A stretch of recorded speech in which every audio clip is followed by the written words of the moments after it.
네 딸년 가수 인생 끝나는 거 보고 싶지 않으면 시키는 대로 해. 살짝 열린 최고급 실버타운 안방 문틈 사이로 믿기 힘든 광경이 펼쳐지고 있었습니다.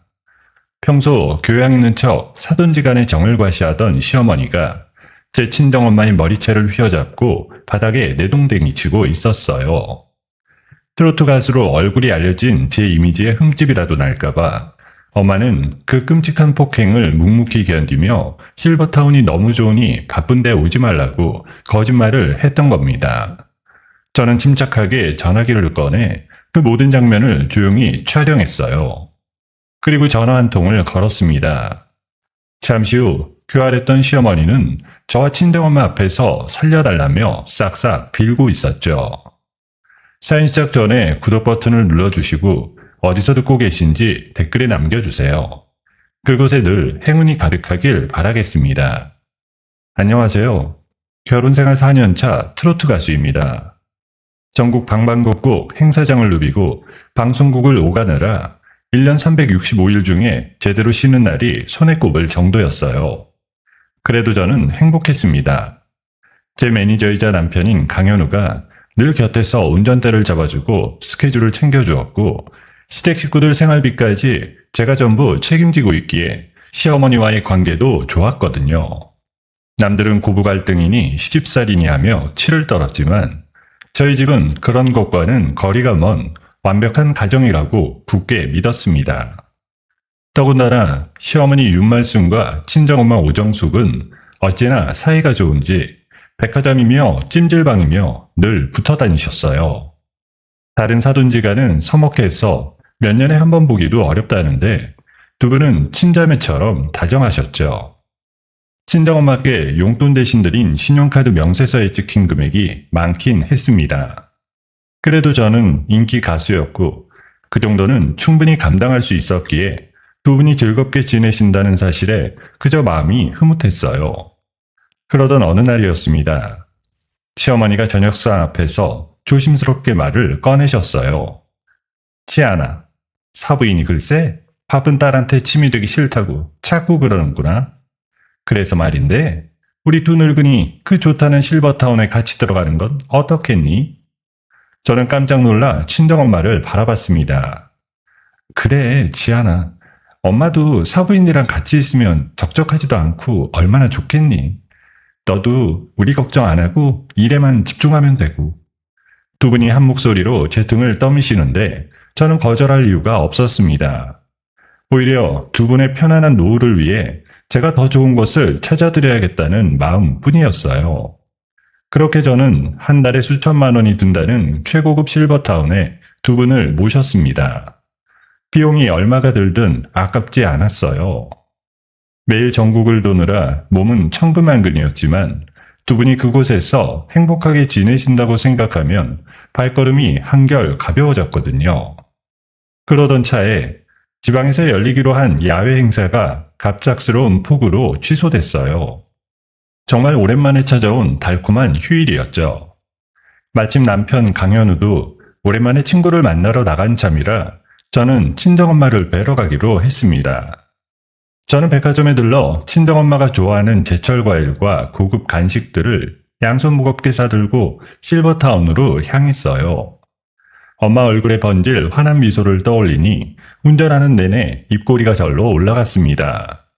실버타운에 도착해 엄마 호실 앞에 섰어요. 도어락 비밀번호를 누르고 슬그머니 문을 열었는데 아니 묘하게 고요했습니다. 엄마, 나왔어. 엄마. 대답이 없었어요. 그런데 안방 쪽에서 뭔가 억눌린 신음소리와 함께 둔탁하게 살이 부딪히는 소리가 새어나왔습니다. 저는 본능적으로 숨을 죽였어요. 들고 있던 짐을 현관에 조용히 내려놓고 발소리를 죽여 안방으로 다가갔습니다. 살짝 열린 문틈 사이로 안을 들여다본 순간 제 눈앞에 펼쳐진 광경은 지옥 그 자체였어요. 평소 그렇게 우아하고 교양 넘치던 시어머니가 친정엄마의 머리채를 손에 칭칭 감아쥐고 있었어요. 그러더니 그대로 바닥에 내동댕이 쳤습니다. 이 늙은 게 아직도 정신을 못 차렸어. 빨리 딸년한테 전화해서 명의 돌려놓으라고 해. 친정엄마는 바닥에 엎어진 채 두 팔로 머리를 감싸고 부들부들 떨고 있었어요. 그 아파트랑 건물 다 우리 현우 앞으로 돌려놔. 안 그러면 내가 그년 연예계 생활 아주 끝장내버릴 테니까. 알아들어? 저는 그 자리에 얼어붙었습니다. 심장이 쿵 내려앉고 손끝이 덜덜 떨려왔어요. 사부인, 제발 지안이한테는 말하지 마세요. 우리 지안이 이미지에 흠집나면 안 돼요. 차라리 나한테 꼬지하세요. 제발 우리 딸은 건드리지 말고요. 그 말을 듣는 순간 제 가슴이 갈기갈기 찢어졌습니다. 엄마가 대중의 사랑을 먹고 사는 제 앞길에 행여 그림자라도 들이올까봐 그 잔혹한 매질과 욕설을 혼자 묵묵히 견뎌온 거였어요. 얼마나 오랫동안 저렇게 맞으셨을까. 끓어오르는 분노와 찢어지는 죄책감에 온몸이 사시나무처럼 떨렸습니다. 당장 문을 박차고 들어가 시어머니를 밀쳐내고 싶었어요. 엄마를 끌어안고 이 끔찍한 곳에서 데리고 나가고 싶었습니다. 하지만 지금 어설프게 뛰어들었다가는 그동안 저를 위해 엄마가 참아왔던 게 모두 허상이 될 수도 있다는 생각이었어요. 증거가 필요했고 그 증거를 이용해 한꺼번에 정리해야 된다는 생각이 들었습니다. 저는 떨리는 손으로 주머니에서 스마트폰을 꺼냈어요. 카메라 앱을 켜고 살짝 열린 문틈 사이로 렌즈를 천천히 밀어 넣었습니다. 화면 속에 시어머니의 잔혹한 폭행 장면이 고스란히 담기기 시작했어요. 머리채를 휘어잡는 손, 바닥에 쓰러진 엄마, 그리고 입에 담기도 끔찍한 협박들까지. 저는 단 한 장면도 놓치지 않고 선명한 영상으로 담아냈습니다. 손이 떨려 화면이 흔들릴 때마다 이를 악물고 숨을 골랐어요. 울음이 터질 것 같았지만 입을 틀어막고 끝까지 참아냈습니다. 완벽한 증거가 스마트폰에 저장되는 걸 확인한 뒤 저는 발소리를 죽여 현관문을 빠져나왔어요. 엘리베이터 안에서 주차장으로 내려가는 동안 저는 끓어오르는 분노를 억지로 눌러 삼켰어요. 차에 올라타 운전석에 몸을 묻는 순간 그제야 참았던 울음이 터져나왔습니다. 엄마 미안해. 내가 미안해. 저는 핸들에 얼굴을 파묻고 한참을 숨죽여 흐느꼈어요. 그러다 떨리는 손으로 휴대폰을 들어 남편에게 전화를 걸었습니다. 신호음이 2번 울리고 강현우의 목소리가 들려왔어요. 왜? 무슨 일 있어? 지금 당장 집으로 들어와. 할 얘기 있어. 갑자기 무슨 일인데 그래? 나 지금 친구들이랑 당장 들어오라고. 더는 못 참아. 저는 그대로 전화를 끊어버렸습니다. 오늘 이 끔찍한 사태에 반드시 결판을 내겠다고 다짐했어요. 집까지 운전해 가는 내내 손이 멈추지 않고 떨렸습니다. 집에 도착해 거실 소파에 앉아 강현우를 기다렸어요. 얼마 지나지 않아 현관문이 열리고 강현우가 들어섰습니다. 도대체 무슨 일이길래 사람을 이렇게... 저는 말없이 자리에서 일어나 거실 텔레비전에 휴대폰 화면을 연결했어요. 조금 전 실버타운에서 촬영한 영상을 그대로 틀어버렸습니다. 화면 가득 시어머니가 친정엄마를 폭행하는 장면이 펼쳐지고 협박하는 목소리가 거실에 쩌렁쩌렁 울려 퍼졌어요. 강현우의 얼굴을 똑바로 노려보며 저는 입을 열었습니다. 당신 어머니 지금 당장 경찰에 신고할 거야. 그리고 당신하고도 끝이야. 나 당신이랑 이혼해. 거실에는 영상 속 시어머니의 악다구니만이 차갑게 울려 퍼지고 있었습니다. 저는 강현우가 무릎이라도 꿇고 빌 줄 알았어요. 당장 어머니를 말리지 못해 미안하다고, 다 자기 탓이라고 머리를 조아릴 줄 알았습니다. 그런데 영상이 끝나갈 무렵 강현우의 입가에 서늘한 미소가 번졌어요. 소름 끼치도록 차갑고 비열한 웃음이었습니다. 다 봤어. 강현우는 천천히 소파에 기대앉았어요. 그러더니 옆에 놓아두었던 서류 가방에서 두툼한 봉투 하나를 꺼내 제 앞 탁자에 툭 던졌습니다. 저는 영문을 몰라 그 봉투와 강현우의 얼굴을 번갈아 바라봤어요. 이게 뭐야? 열어봐. 당신이 좋아할 만한 거니까. 저는 떨리는 손으로 봉투를 열었습니다. 안에서 쏟아져 나온 서류들을 한 장 한 장 넘기는데 눈앞이 캄캄해졌어요. 제가 단 한 번도 본 적 없는 장부가 2개씩이나 있었습니다. 이름도 들어본 적 없는 회사를 통해 어마어마한 돈이 빠져나간 내역이며 음원 순위를 조작했다는 계약서까지. 그 모든 서류에 제 이름과 서명이 또박또박 적혀 있었어요. 이게 뭐냐고. 난 이런 거 본 적도 없어.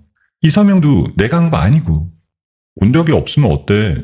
종이에 당신 이름이 적혀 있고 서명이 있는데 세상이 그걸 믿어줄까? 아니면 당신 말을 믿어줄까?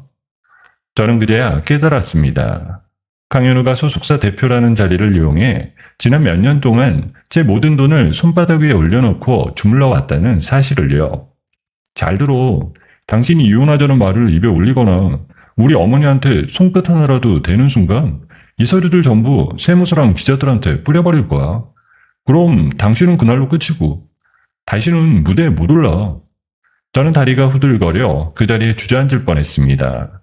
겉으로는 그렇게 살뜰히 제 뒷바라지를 하는 척하더니 속으로는 처음부터 저와 친정엄마를 소나기에 넣고 제 피땀 어린 전 재산을 통째로 삼키려고 덫을 놓아온 거예요. 4년이라는 시간이 제가 믿었던 그 모든 다정함이 전부 거짓이었습니다. 너 처음부터 다 계획한 거였어? 나를, 우리 엄마를 이용하려고? 이용이라니, 듣기 거북하네. 나는 그냥 내 몫을 챙긴 것뿐이야. 당신이 그 무대에 설 수 있었던 게 누구 덕인데? 그 뻔뻔한 얼굴을 보는 순간 머릿속에서 무언가 뚝 끊어졌습니다. 저는 탁자 위에 서류를 움켜쥐고 갈기갈기 찢어버렸어요. 좋아. 변호사 선임할 거야. 법정에 가서 다 밝힐 거야. 네가 무슨 짓을 했는지 한 톨도 빠짐없이. 강현우는 찢어진 종이 조각이 바닥에 흩날리는 걸 보며 비웃듯 웃었습니다. 그거 찢는다고 뭐가 달라질 것 같아? 원본은 따로 있어. 강현우가 한 발 다가와 제 얼굴 가까이에서 속삭였어요. 이 바닥에서 스캔들 한번 터지면 사람들이 누구 말을 믿어주는지 똑똑히 지켜봐. 진실 같은 건 아무도 관심 없어. 그냥 다각적인 이야기를 원할 뿐이지. 강현우는 그 말만 남기고 외투를 챙겨 집을 나가버렸어요. 현관문이 쾅 닫히는 소리가 텅 빈 거실에 차갑게 울려 퍼졌습니다. 저는 찢어진 서류 조각들 사이에 그대로 무너지듯 주저앉았어요. 그날 밤 저는 한숨도 잘 수 없었습니다. 거실 불도 켜지 못한 채 어둠 속에 웅크리고 앉아 밤을 꼬박 새웠어요. 강현우의 협박이 단순한 엄포가 아니라는 걸 저는 누구보다 잘 알고 있었습니다. 이 바닥에서 한번 무너진 사람이 어떻게 짓밟히는지 수도 없이 봐왔으니까요. 안 돼. 지금 섣불리 움직이면 안 돼. 전 차가운 새벽 공기 속에서 마음을 다잡았습니다. 무엇보다 먼저 엄마를 저 지옥 같은 실버타운에서 빼내야 했어요.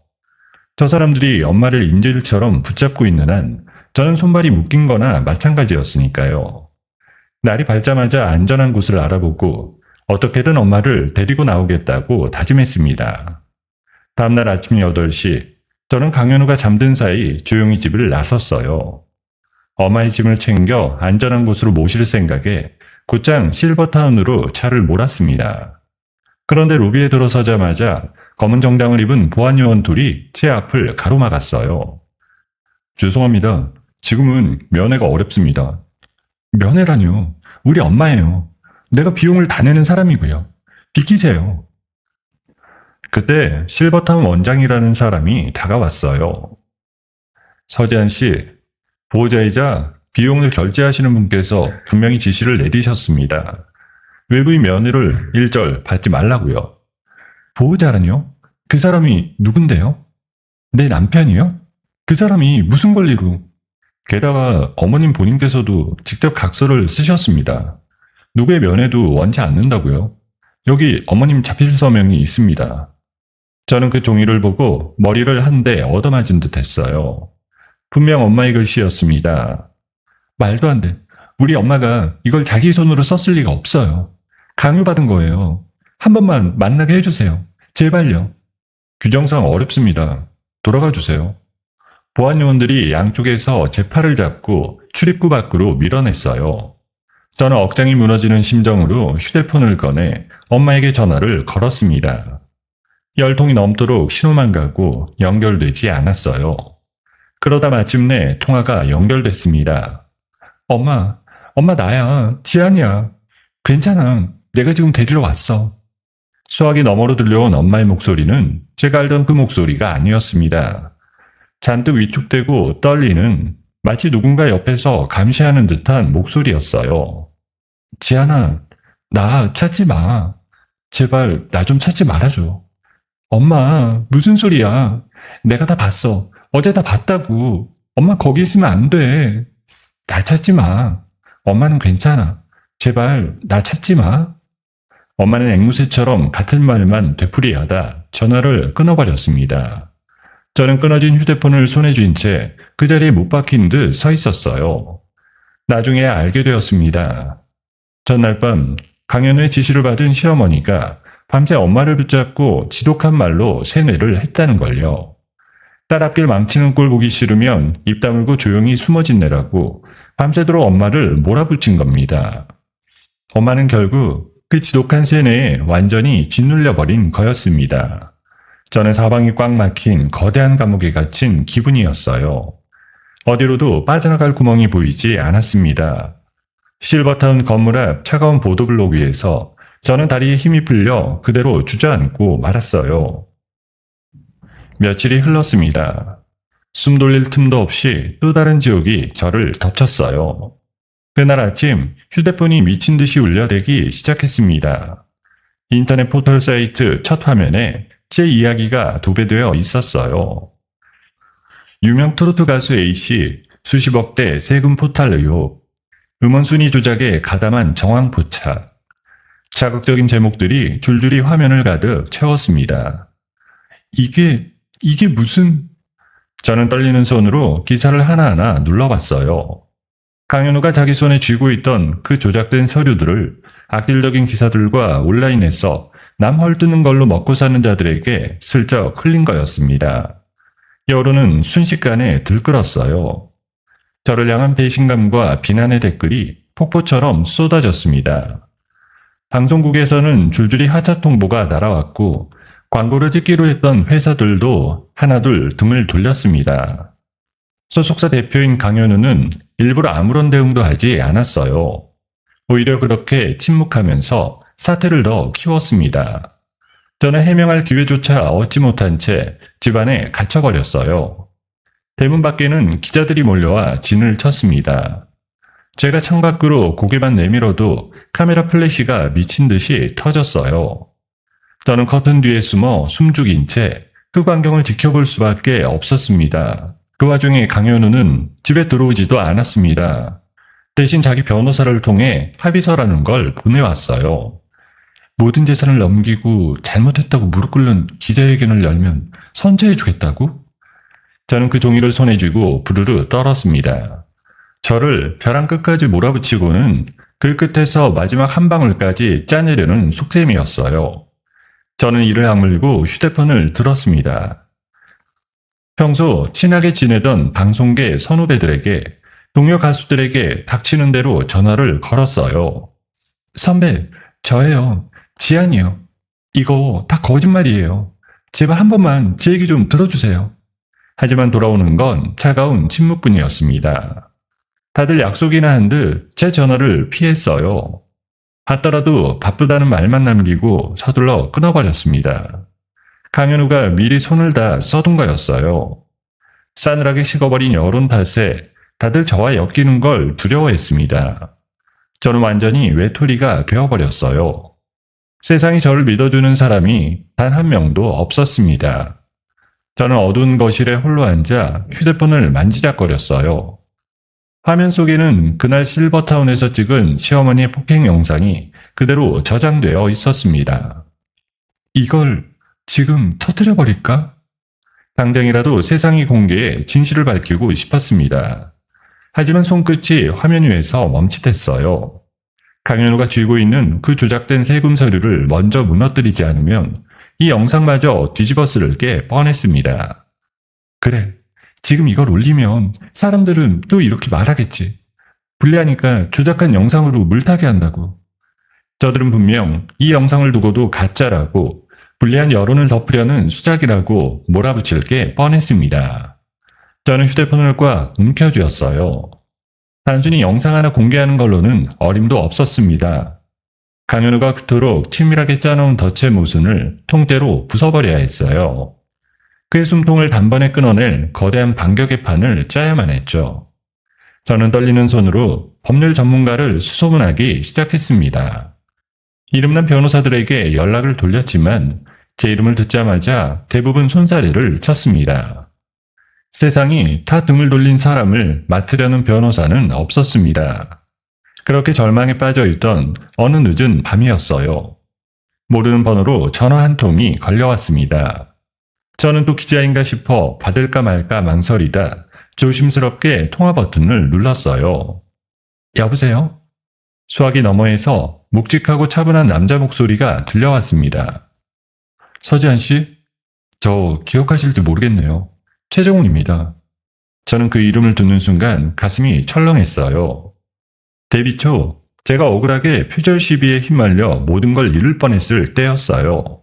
아무도 무명 가수였던 저를 돕지 않을 때 발벗고 나서서 공짜로 변론을 맡아준 그 변호사였어요. 최 변호사님? 어떻게 저한테... 뉴스 봤습니다. 그때 그 사람이 이렇게 당하고 있을 사람이 아닌데 싶어서요. 한번 만납시다. 제가 도울 수 있을지도 모르니까. 저는 수화기를 쥔 채 끝내 울음을 터뜨리고 말았습니다. 세상 모두가 등을 돌린 그 순간 단 한 사람이 제 손을 잡아준 거였어요. 최정훈은 그 사이 크게 성공해서 큰 법률회사의 핵심 변호사가 되어 있었습니다. 다음날 저는 기자들의 눈을 피해 모자를 푹 눌러쓰고 최정훈의 사무실을 몰래 찾아갔어요. 넓은 사무실에서 마주 앉은 최정훈은 예전 그대로 묵직하고 듬직한 눈빛이었습니다. 저는 그 앞에서 그동안 가슴에 묻어둔 모든 걸 쏟아냈어요. 그 세금 장부도 음원 조작 계약서도 전부 강현우가 만든 가짜예요. 제 서명까지 위조한 거라고요. 차근차근 말씀해보세요. 처음부터 끝까지 하나도 빠짐없이. 저는 떨리는 손으로 휴대폰을 꺼냈습니다. 그리고 그날 실버타운에서 직접 찍은 시어머니의 폭행 영상 원본을 최정훈 앞에 틀어놓았어요. 화면 속 시어머니의 잔혹한 폭언과 엄마의 처절한 신음이 사무실에 흘러나왔습니다. 최정훈은 미간을 찌푸린 채 영상을 끝까지 지켜봤어요. 영상이 끝나자 한참을 침묵하던 최정훈이 입을 열었습니다. 서지한 씨, 이건 약점이 아니라 무기예요. 그 사람들이 만든 가짜 증거들 오히려 자기들 발목을 잡는 자충수가 될 겁니다. 정말요? 정말 이길 수 있을까요? 단순히 영상 하나 올리는 걸로 끝낼 게 아닙니다. 저쪽이 쌓아올린 거짓을 통째로 무너뜨려야 돼요. 한 번에 완벽하게. 최정훈은 곧바로 디지털 기록을 파헤치는 전문가와 사설 경호팀을 불러 모으겠다고 했습니다. 그렇게 저의 완벽한 반격이 깊은 어둠 속에서 처음으로 작은 불씨 하나를 피워올리기 시작했습니다. 최정훈을 만나고 일주일이 지났습니다. 저는 그동안 집에 틀어박혀 숨소리조차 죽인 채 지냈어요. 겉으로는 세상이 짓밟혀 폐인이 다 된 사람처럼 보여야 했으니까요. 그 사이 최정훈의 변호사팀은 조용히 그러나 빈틈없이 움직이고 있었습니다. 그러던 어느 날 최정훈에게서 연락이 왔습니다. 기록을 파헤치는 전문가가 큰 걸 찾아냈다는 거였어요. 저는 곧장 사무실로 달려갔습니다. 찾았습니다. 강현우가 회사 공용 서버에 남긴 흔적이요. 언제 접속했는지, 어디서 접속했는지까지 전부 다요. 그게 무슨 뜻이에요? 강현우가 그 유령 회사를 만들고 장부를 조작한 모든 과정이 디지털 기록으로 고스란히 남아있다는 뜻입니다. 본인은 깔끔하게 지웠다고 생각했겠지만요. 저는 그 서류를 보며 가슴이 뛰기 시작했어요. 손에 잡히지 않던 진실이 비로소 형태를 갖춰가고 있었습니다. 그리고 하나 더 있습니다. 제가 따로 사람을 붙였어요. 최정훈이 고용한 사설 경호팀은 실버타운의 청소 용역으로 위장 취업해 들어가 있었습니다. 다가올 결전의 날 엄마를 무사히 빼내기 위한 준비였어요. 어머니 상태는 어떤지, 건물 안 경비들이 어떻게 움직이는지, 어디로 빠져나가야 안전한지까지 전부 파악해뒀습니다. 때가 되면 단숨에 모셔 나올 거예요. 우리 엄마 괜찮대요? 다친 데는 없다고 하고요. 최정우는 잠시 말을 멈추더니 저를 바라봤어요. 그러더니 모니터에 영상 하나를 띄웠습니다. 제가 그날 직접 찍은 시어머니의 폭행 영상이었어요. 큰 화면으로 다시 본 그 장면은 더욱 끔찍했습니다. 영상 속에서 엄마는 멍든 팔을 옷소매로 감추고 있었어요. 오직 딸 앞길을 막으면 안 된다는 그 한마음으로 시어머니 앞에 무릎을 꿇고 두 손을 싹싹 빌고 있었습니다. 엄마. 그 처절한 모습을 보는 순간 제 가슴속에 남아있던 마지막 한 줌의 두려움마저 활활 타올라 제가 되어버렸어요. 변호사님, 이거 지금 당장 언론에 터뜨려요. 이걸 보고도 사람들이 저를 욕할 수 있는지 보고 싶어요. 안 됩니다. 한 방에 터뜨리고 끝낼 거면 그렇게 해도 돼요. 하지만 저쪽은 언론을 가지고 노는 사람들이에요. 영상 하나 던지면 금세 무슨 수를 써서든 덮어버릴 거예요. 그럼 어떻게 해야 돼요? 이렇게 가만히 당하고만 있을 순 없잖아요. 전국이 다 지켜보는 무대를 만들어야 합니다. 누구도 손쓸 수 없는 곳에서 단번에 적의 숨통을 끊어야 돼요. 최정훈이 내놓은 계획은 대담했어요. 다음 달에 열리기로 했던 제 단독 콘서트를 취소하지 않고 그대로 강행하는 거였습니다. 위약금 문제며 후원사 설득이며 골치 아픈 일이 한둘이 아니었지만 최정훈은 그 모든 걸 풀어내겠다고 했습니다. 콘서트장에 기자들을 수백 명 불러 모읍니다. 노래를 부르는 무대가 아니라 진실을 밝히는 무대로 바꾸자고요. 콘서트장에서요? 그게 가능할까요? 가능합니다. 그러려면 그때까지 강현우가 절대 눈치채지 못하게 해야 돼요. 서지한 씨는 완전히 무너진 척 시키는 대로 다 할 것처럼 연기해 주셔야 돼요. 저는 고개를 끄덕였습니다. 그날부터 저는 집에서 페인처럼 지내는 연기를 시작했어요. 강현우가 보낸 합의서에 곧 도장을 찍을 것처럼 굴었습니다. 알았어. 다 줄게. 재산이 뭐고 다 가져가. 대신 더는 나 괴롭히지 말고. 진작 그렇게 나왔어야지. 역시 사람은 막다른 길에 몰려 정신을 차린다니까. 전화기 너머로 들려오는 강현우의 비웃음에 저는 속으로 이를 갈았습니다. 강현우는 자기가 완벽하게 이겼다고 확신하며 경계심을 완전히 풀어버렸어요.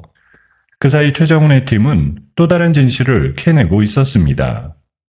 강현우가 자기 정부 이름으로 빼돌린 돈의 흐름이었어요. 세무서 쪽 협조를 받아서 자금 흐름을 전부 맞춰봤어요. 한 푼도 어긋남 없이 딱딱 들어맞습니다. 수십억이 그 여자 이름으로 흘러들어갔어요. 저는 그 내역을 보며 헛웃음이 나왔습니다. 저를 그렇게 통제하고 짓밟으면서 뒤로는 다른 여자에게 제 돈을 퍼주고 있었던 거예요. 최정훈은 모든 금융 증거와 폭행 영상 원본을 하나로 묶었습니다. 기자들에게 한꺼번에 나눠줄 압축 파일까지 빈틈없이 준비를 마쳤어요. 드디어 대규모 기자회견 생중계를 하루 앞둔 밤이 되었습니다. 저는 불 꺼진 거실에 홀로 앉아 있었어요. 창밖으로 도시의 불빛이 어른거렸습니다. 지금까지 저를 버티게 해준 팬들의 얼굴이 떠올랐어요. 그리고 저 지옥 같은 곳에서 저만 믿고 있을 엄마의 얼굴도요. 엄마, 조금만 더 기다려. 내일이면 다 끝나. 내가 반드시 데리러 갈게. 저는 두 손을 꼭 맞잡았습니다. 내일 어떤 폭풍이 몰아치더라도 굳건히 버텨내겠다고, 흔들리지 않겠다고 마음을 단단히 다잡았어요. 드디어 결전의 날 아침이 밝았습니다. 저는 거울 앞에 섰어요. 며칠을 페인처럼 지냈지만 오늘만큼은 그 누구보다 단정하고 당당한 모습이어야 했습니다. 저는 옷매무새를 가다듬고 흐트러짐 없이 머리를 매만졌어요. 거울 속의 제 눈빛은 더 이상 떨고 있지 않았습니다. 가자, 끝장을 내러. 저는 현관문을 열고 집을 나섰어요. 강현우와 시어머니가 파놓은 그 지옥의 덫을 완전히 박살낼 준비를 마친 채 약속된 생중계 기자회견장을 향해 걸음을 옮겼습니다. 단독 콘서트가 열리기로 했던 대형 공연장에 도착했어요. 수만 명의 관객이 들어찰 예정이던 그 거대한 공간은 완전히 다른 모습으로 바뀌어 있었습니다. 화려한 무대 대신 수백 명의 취재진과 카메라가 빼곡히 들어차 거대한 긴급 기자회견장으로 탈바꿈해 있었어요. 저는 무대 뒤편 어두운 통로에 서서 잠시 눈을 감았습니다. 심장이 미친 듯이 뛰었지만 더 이상 두렵지는 않았어요. 그래, 가는 거야. 여기서 다 끝내는 거야. 저는 깊게 숨을 한번 들이쉬고 단상을 향해 걸어 올라갔습니다. 제가 모습을 드러내자 수백 대의 카메라 불빛이 일제히 저를 향해 쏟아졌어요. 스포트라이트가 제 온몸을 환하게 비췄습니다. 제 옆에는 최정훈이 수만 장에 달하는 증거 서류 더미를 산처럼 쌓아두고 든든하게 자리하고 있었어요. 최정훈이 저를 향해 작게 고개를 끄덕여 보였습니다. 괜찮다고, 계획대로 하면 된다고 말해주는 듯 했어요. 저는 단상 앞에 놓인 마이크를 두 손으로 감싸주었습니다. 손은 더 이상 떨리지 않았어요. 안녕하세요. 여러분이 알고 계신 트로트 가수 서재한입니다. 오늘 저는 여러분께 진실을 말씀드리려고 이 자리에 섰습니다. 장내가 술렁이기 시작했어요. 여기저기서 웅성거리는 소리가 파도처럼 번져나갔습니다. 최근 저를 둘러싼 수십억 대의 세금 포탈 의혹, 그리고 음원 순위를 돈으로 사들였다는 의혹, 이 모든 것은 단 하나도 사실이 아닙니다.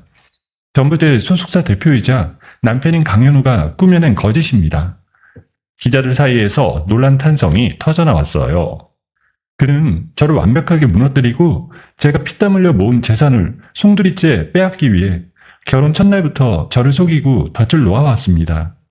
카메라 플래시가 미친 듯이 터지기 시작했습니다. 수백 개의 셔터 소리가 한꺼번에 쏟아지며 눈앞이 새하얗게 번쩍였어요. 저는 그 빛의 폭격 속에서도 조금도 동요하지 않고 뒤편의 거대한 화면을 손으로 가리켰습니다. 100마디 말보다 증거를 보여드리겠습니다.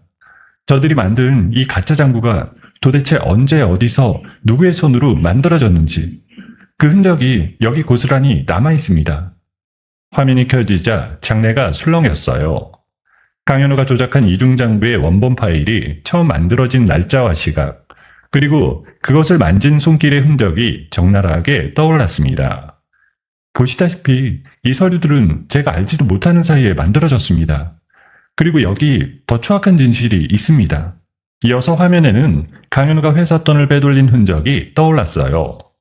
그 돈이 어떤 여자의 이름으로 흘러들어갔는지 거래 내역이 한 줄 한 줄 낱낱이 공개됐습니다. 저를 그렇게 짓밟으면서 뒤로는 다른 여자에게 제 돈을 퍼주고 있었습니다. 수십억이에요. 장내가 더욱 크게 술렁였어요.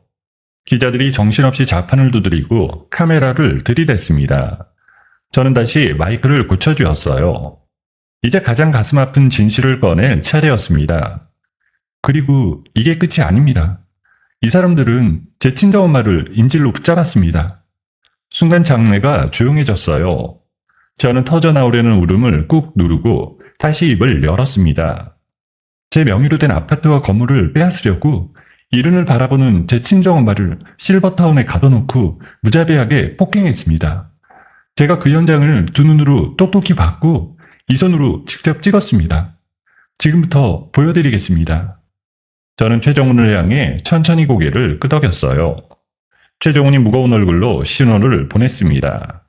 곧이어 대형 화면에 그날 실버타운 문틈으로 제가 찍은 영상이 흘러나오기 시작했어요. 아무런 흐림 처리도 없이 모자이크 하나 없이 적나라하게요. 화면 속에서 우아한 척하던 시어머니가 엄마의 머리채를 손에 칭칭 감아쥐고 있었습니다. 그러더니 그대로 바닥에 내동댕이 쳤어요. 명의를 당장 아들 앞으로 돌려놓으라며 거절하면 며느리 연예계 생활을 끝장내버리겠다며 퍼붓는 잔혹한 욕설이 공연장 천장까지 쩌렁쩌렁 울려 퍼졌습니다. 바닥에 쓰러진 채 두 팔로 머리를 감싸고 떠는 엄마의 처절한 신음소리도 함께 흘러나왔어요. 순간 그 시끌벅적하던 기자회견장이 찬물을 끼얹은 듯 고요해졌어요. 수백 명의 기자들이 입을 다문 채 화면에서 눈을 떼지 못했습니다. 여기저기서 참았던 탄식과 신음이 새어나왔어요. 어떤 기자는 차마 보지 못하고 고개를 돌리기도 했습니다. 이 모든 광경은 단 한순간의 끊김도 없이 전국으로 실시간 생중계되고 있었어요. 바로 그 시각이었습니다. 집안에서 승리의 축배를 들 준비를 하던 강현우와 시어머니는 텔레비전 화면 앞에서 피기가 가시며 사색이 되어가고 있었어요. 이게 무슨, 어떻게 저 영상이 저기서 나와? 현우야, 저거 어떻게 좀 해봐라. 빨리 손 써. 어서. 강현우는 황급히 휴대폰을 집어들고 아는 방송국 사람들과 기자들에게 닥치는 대로 전화를 돌렸습니다. 여보세요? 나야. 그 영상 지금 당장 내려. 명예훼손으로 다 고소할 거야. 빨리 내리라고. 하지만 이미 모든 게 끝난 뒤였습니다. 상황은 누구도 손쓸 수 없을 만큼 빠르게 걷잡을 수 없이 전국 방방곡곡으로 퍼져나간 후였어요. 전화기 너머에서 들려오는 건 차가운 거절 뿐이었습니다. 저는 다시 카메라를 똑바로 응시했어요.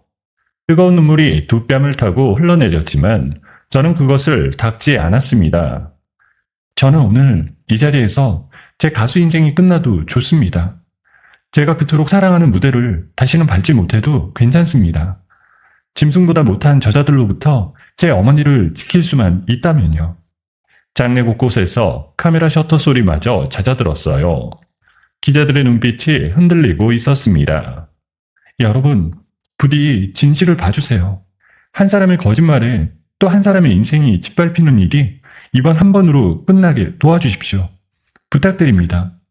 저의 진심 어린 호소가 화면을 타고 전국 곳곳으로 수많은 사람들의 가슴 속으로 퍼져나갔습니다. 기자회견이 끝나기가 무섭게 여론은 완벽하게 뒤집혔어요. 조금 전까지 저를 향하던 비난의 화살은 순식간에 따뜻한 동정과 응원으로 바뀌었습니다. 반대로 강현우와 시어머니를 향한 거센 분노의 목소리가 온 나라에 들끓기 시작했어요. 상황을 지켜보던 경찰청 지능범죄수사대마저 이 사건을 정식으로 인지하고 곧바로 내사에 착수했습니다. 대중의 뜨거운 응원이 등 뒤로 쏟아졌지만 저는 단 한순간도 그 자리에 머물 수 없었어요. 가요. 지금 당장 우리 엄마한테 가야 돼요. 기자회견장을 빠져나온 저를 그동안 실버타운의 청소 용역으로 위장 취업해 있던 사설 경호팀이 기다리고 있었습니다. 준비 다 됐습니다. 어머님 계신 곳 동선 전부 파악해뒀어요. 저희가 모시겠습니다. 어서 가요. 한시도 못 기다리겠어요. 경호팀이 미리 대기시켜둔 구급차를 앞세우고 저는 곧장 시어머니의 소나기에 갇혀있던 그 실버타운으로 들이닥쳤어요. 차에서 내려 로비로 뛰어들어가자 보안요원들이 당황한 얼굴로 우르르 막아섰습니다. 잠깐만요. 이렇게 막무가내로 들어오시면 안 됩니다. 그때 저와 함께 들어선 경찰이 신분증을 들어보였습니다. 경찰입니다. 안에 보호가 필요하신 분이 계십니다. 길 비키세요. 보안요원들이 멈칫하는 사이 경찰의 입회 아래 저는 그들을 뚫고 엄마의 호실로 한달음에 뛰어 올라갔습니다. 복도를 달리는 제 심장이 터질 것만 같았어요. 호실 문을 벌컥 열어젖혔습니다. 방 한 구석에 엄마가 무릎을 끌어안고 웅크린 채 덜덜 떨고 있었어요. 엄마 나왔어. 지안이 왔어. 지안아, 정말 너니? 정말 우리 지안이 맞아? 저는 앙상하게 마른 엄마를 두 팔로 꼭 끌어안았어요. 엄마의 가느다란 어깨가 제품 안에서 가랑잎처럼 바들바들 떨렸습니다. 엄마, 이제 다 끝났어. 내가 다 끝냈어. 이제 아무도 엄마 못 건드려. 내가 그렇게 만들었어. 지안아, 미안하다. 이 못난 애미가 정말 미안해. 너한테 짐만 됐어. 아니야, 엄마. 엄마가 왜 미안해. 미안한 건 나야. 엄마를 그런 곳에 보낸 게 나잖아. 이제 그런 말 하지 마. 저는 떨리는 손으로 엄마의 눈물을 닦아드렸습니다. 엄마의 멍든 팔과 야윈 얼굴을 보니 다시 가슴이 미어졌어요. 이제 집에 가자. 우리 집에. 따뜻한 밥 해줄게. 엄마 좋아하는 거 다 해줄게. 그래, 지안아, 집에 가자. 저는 엄마를 부축해 천천히 일으켜 세웠습니다. 엄마의 한 걸음 한 걸음에 제 어깨를 내어주며 그 지옥 같은 실버타운 복도를 함께 걸어 나왔어요. 마침내 저는 엄마를 제 품에 안고 그 끔찍한 곳에서 무사히 빠져나왔습니다. 엄마를 병원에 모시고 이틀이 지났어요. 온 국민이 들고 일어나 분노하는 가운데 강현우와 시어머니에게 경찰 소환 조사가 코앞으로 다가왔습니다. 저는 이제 정말 끝이 보인다고 생각했어요. 하지만 궁지에 물린 짐승이 가장 무서운 법입니다. 구속을 피하기 위해 발악을 결심한 두 사람은 한 대형 언론사 편집국장과 은밀히 손을 잡았어요. 그리고 며칠 뒤 강현우 측에서 충격적인 성명서를 발표했습니다. 저는 병실에서 그 뉴스를 보다가 눈을 의심했어요. 가수 서지한 씨의 남편 강현우 씨 측이 공식 입장을 내놨습니다. 강현우 씨는 회사 돈 횡령 혐의에 대해서 경찰 조사에 성실히 임하겠다고 밝혔습니다. 횡령은 인정하는 척하면서. 그러나 폭행 사건에 대해서는 전혀 다른 주장을 펼쳤습니다.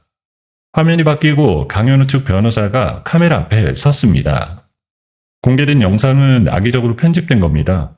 서지한 씨의 친정어머니 오정숙 씨는 현재 심각한 치매를 앓고 있습니다. 저는 자리에서 벌떡 일어났어요. 뭐? 치매? 우리 엄마가 치매라고?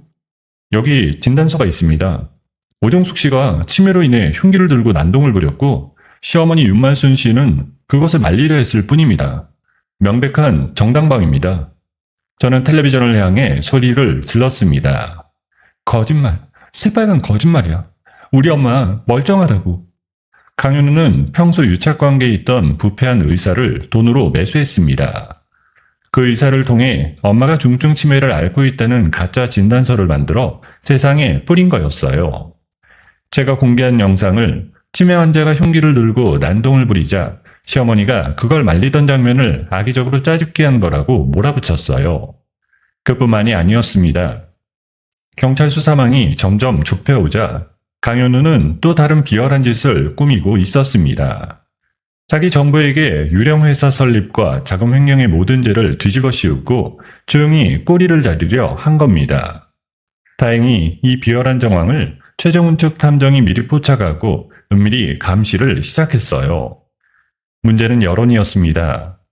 자극적인 치매 진단서가 퍼지고 아내가 이혼을 유리하게 하려고 늙은 친정엄마까지 이용한다는 강현우의 뻔뻔한 주장이 번지자 진실을 향했던 대중의 시선이 다시 흔들리기 시작했어요. 이게 말이 돼? 인터넷에는 양쪽을 싸잡아 비난하는 댓글이 달리기 시작했어요. 어느 쪽 말이 진짜인지 모르겠다는 사람들, 양쪽 다 무서운 사람들이라며 고개를 젓는 사람들이 늘어났습니다. 진실은 다시 안개 속으로 빠져들었어요. 설상가상으로 언론의 공방전 탓에 경찰 수사마저 지지부진 늘어지기 시작했습니다. 소속사에 돈을 냈던 투자자들과 광고주들도 이 끝없는 진흙탕 싸움에 학을 떼며 등을 돌렸어요. 급기야 제게 거액의 손해배상을 청구하겠다는 내용 증명까지 날아들기 시작했습니다. 저는 무너지는 가슴을 부여잡고 병실로 향했어요. 그런데 병실 문 앞에서 다급한 발소리와 함께 의료진이 뛰어들어가는 게 보였습니다. 엄마, 우리 엄마한테 무슨 일이에요? 산소호흡기를 단 채 침대에 누워 안정을 취하던 엄마였어요. 뉴스에서 자신을 치매 환자로 몰아가는 사돈의 뻔뻔한 얼굴을 보고 또다시 여론의 문매를 맞는 제 모습을 지켜보던 엄마가 그만 충격을 받은 거였습니다. 가쁜 숨을 몰아쉬다 호흡곤란으로 응급실에 실려가는 사태가 벌어진 거였죠. 저는 응급실 침대 곁에서 창백하게 누워있는 엄마의 손을 붙잡았습니다. 산소호흡기 너머로 엄마의 숨소리가 위태롭게 새어나왔어요. 엄마, 정신 차려 제발. 나 여기 있어. 지안이 여기 있어. 지안아, 나 때문에, 또 나 때문에 네가. 아니야 엄마, 아무 생각도 하지 마. 그냥 엄마는 숨만 쉬어.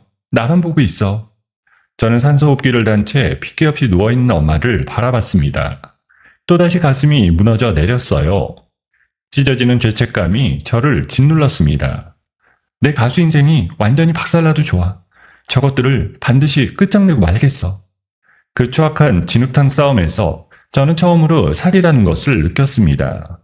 바로 그때 제 휴대폰이 울렸어요. 발신번호 표시 제한이었습니다. 저는 떨리는 손으로 전화를 받았어요. 수화기 너머로 강현우의 느긋한 목소리가 들려왔습니다. 잘 지내고 있나? 어머님은 좀 어떠셔? 너 도대체 어디까지 갈 셈이야? 봤지? 사람들은 진실 같은 거 관심 없어. 그냥 더 자극적인 싸움 구경을 좋아할 뿐이야. 이제 그만하자. 지금이라도 재산 다 넘기면 적당히 덮어줄게. 우리 엄마가 지금 어떻게 되는지 알아? 그게 나랑 무슨 상관이야. 잘 생각해. 이러다 당신만 아주 곱게 망하는 수가 있어. 강현우는 그 비열한 최후 통첩을 남기고 전화를 끊었습니다. 저는 끊어진 전화기를 손에 꽉 쥐었어요. 입술을 어찌나 세게 깨물었는지 비릿한 피맛이 입안에 번졌습니다. 저는 곧장 최정훈에게 전화를 걸었어요. 변호사님, 저는 저들이 펴놓은 가짜 프레임에 일일이 해명하는 방어전 따위 안 할 거예요. 그럼 적의 심장부를 완전히 박살낼 치명타를 터뜨려요. 다시는 일어나지 못하게요. 수화기를 쥔 제 손에 핏줄이 섰습니다. 이제 정말 마지막 승부였어요. 다음날 오후였습니다. 최정우는 제 말이 떨어지기가 무섭게 움직이기 시작했어요. 그가 가장 먼저 노린 건 강현우가 돈으로 매수한 그 부패한 의사였습니다. 최정우는 그 의사의 과거를 샅샅이 파헤쳤어요. 그러자 그 더러운 꼬리가 잡혔습니다. 김 원장님, 과거에 제약회사에서 뒷돈 받으신네요. 제가 다 가지고 있습니다. 이거 하나만으로도 의사 면허 날아가고 감옥 가실 텐데요. 그게 무슨 소리입니까? 나는 모르는 일이요. 모른다고 잡아떼셔도 소용없습니다. 여기 증거가 다 있으니까요. 지금 이 자리에서 형사고발하겠습니다. 겁에 질린 부패 의사는 사색이 되었어요. 징역살이를 할 수도 있다는 말에 다리가 후들거리는 모양이었습니다. 결국 그 의사는 모든 걸 털어놓기로 결심했어요. 자기가 살기 위해서라면 강현우쯤은 헌신짝처럼 버릴 수 있는 인간이었으니까요. 다 말하겠습니다. 강현우한테 돈을 받았습니다. 그 여자분 치매 아닙니다. 멀쩡합니다. 가짜 진단서를 써달라고 해서 시키는 대로 했을 뿐입니다. 부패 의사는 강현우에게 거액을 받고 가짜 치매 진단서와 진료 기록을 조작해줬다는 양심 선언문을 썼습니다. 거기에 강현우와 나눈 통화 녹음 파일까지 고스란히 최정훈에게 넘겼어요. 저는 그 소식을 듣고 가슴이 뛰었습니다. 하지만 최정훈은 거기서 멈추지 않았어요. 같은 시각 최정훈은 또 다른 사람을 은밀히 찾아갔습니다. 바로 강현우 정부였어요.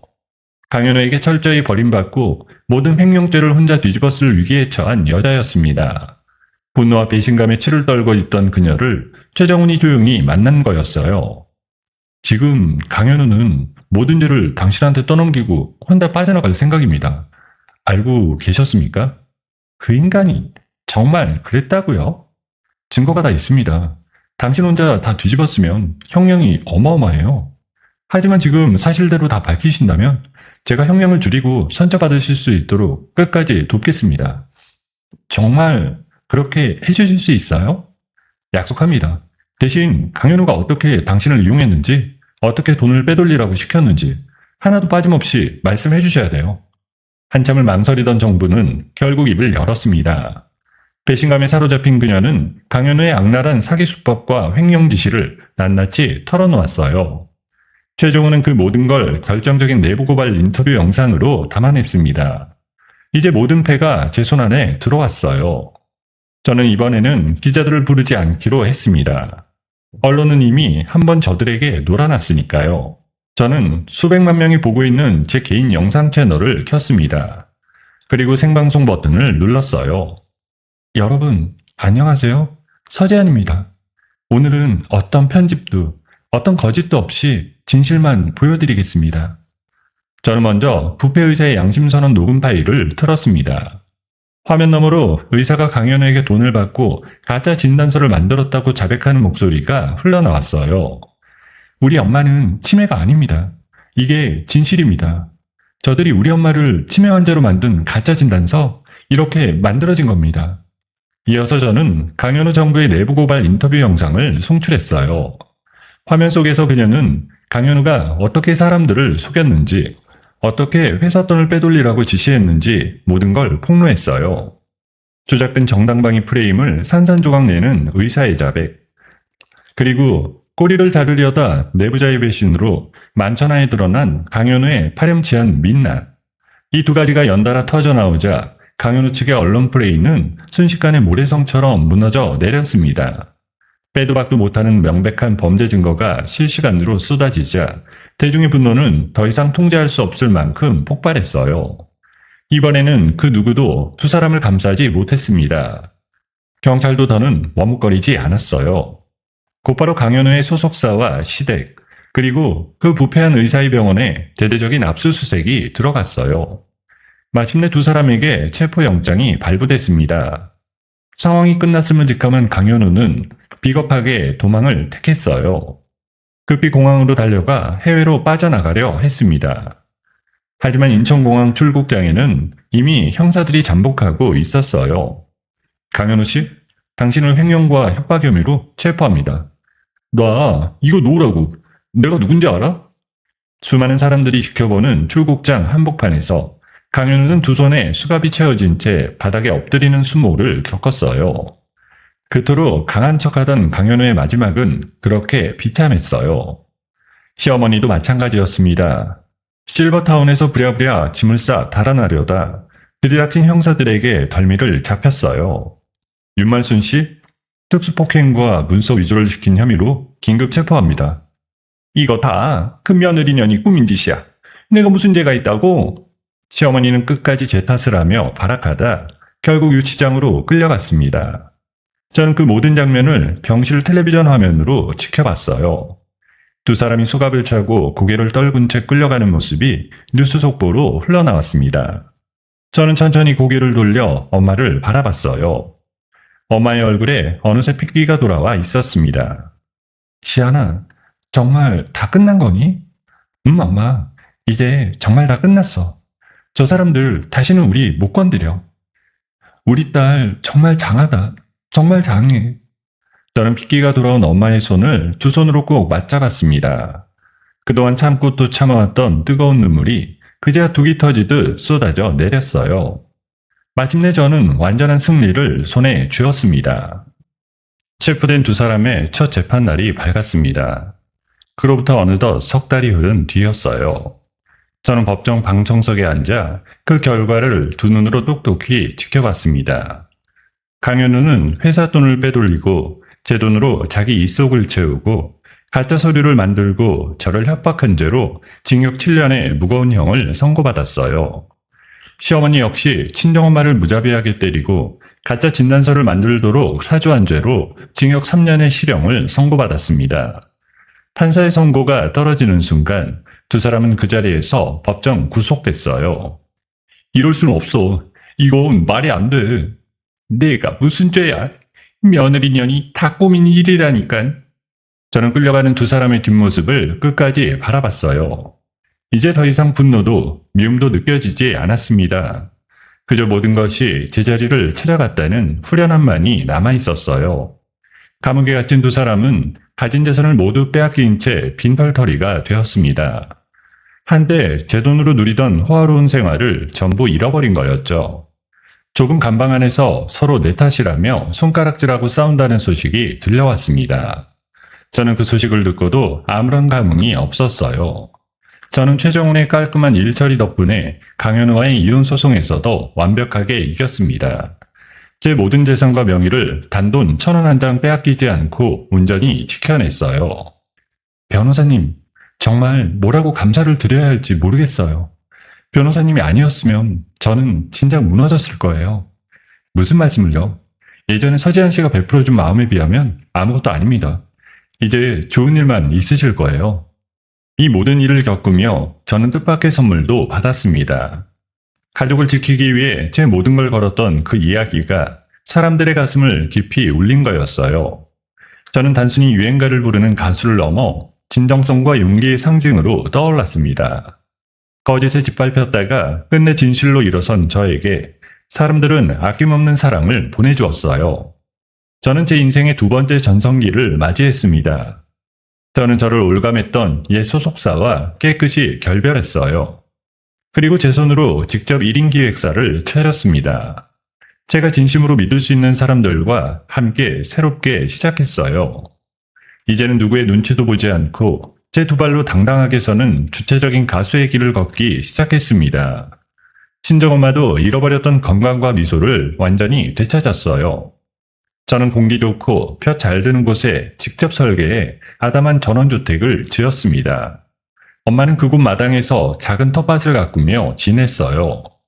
상추며 고추며 손수 키운 채소를 따다 밥상에 올리는 게 엄마의 가장 큰 기쁨이 되었어요. 지안아, 이리 와봐. 올해는 고추가 아주 잘 됐다. 좀 봐. 와, 우리 엄마 진짜 농사 솜씨 좋다. 이거 다 엄마가 키운 거야? 그럼 우리 딸 오면 주려고 정성껏 키웠지. 지난날의 끔찍한 상처는 그 평화로운 햇살 아래 깨끗이 씻겨 내려갔어요. 엄마의 웃음을 보고 있으면 저는 세상을 다 가진 기분이었습니다. 그렇게 또 한 해가 흘렀어요. 다시 시작된 제 대규모 전국 투어 콘서트의 첫날이 밝았습니다. 저는 무대 뒤편에 서서 객석을 바라봤어요.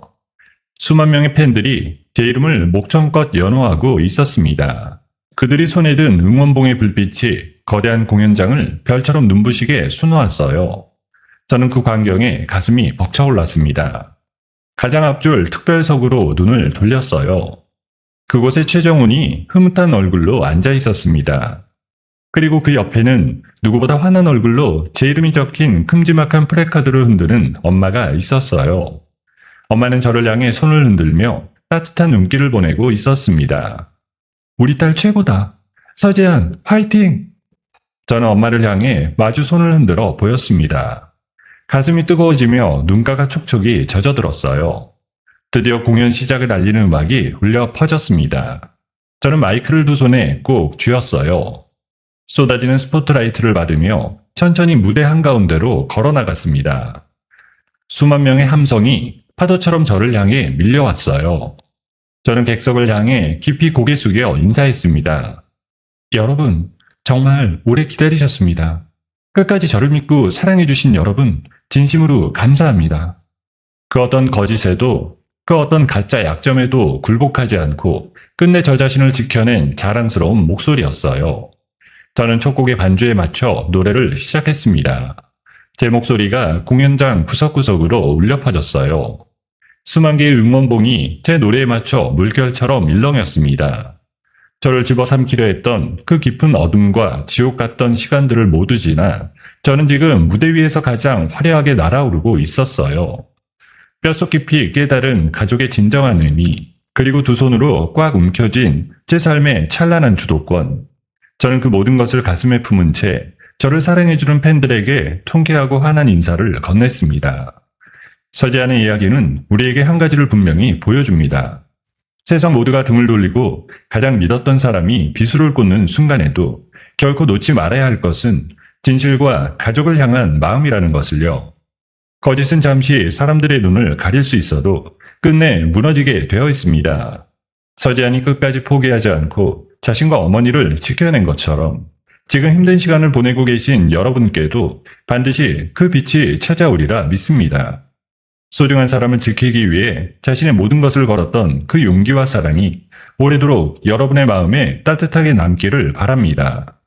가장 깊은 어둠을 홀로 견뎌내고 마침내 가장 화려한 무대 위에서 날아오르는 서재한에게 따뜻한 응원의 한마디를 댓글로 남겨주세요.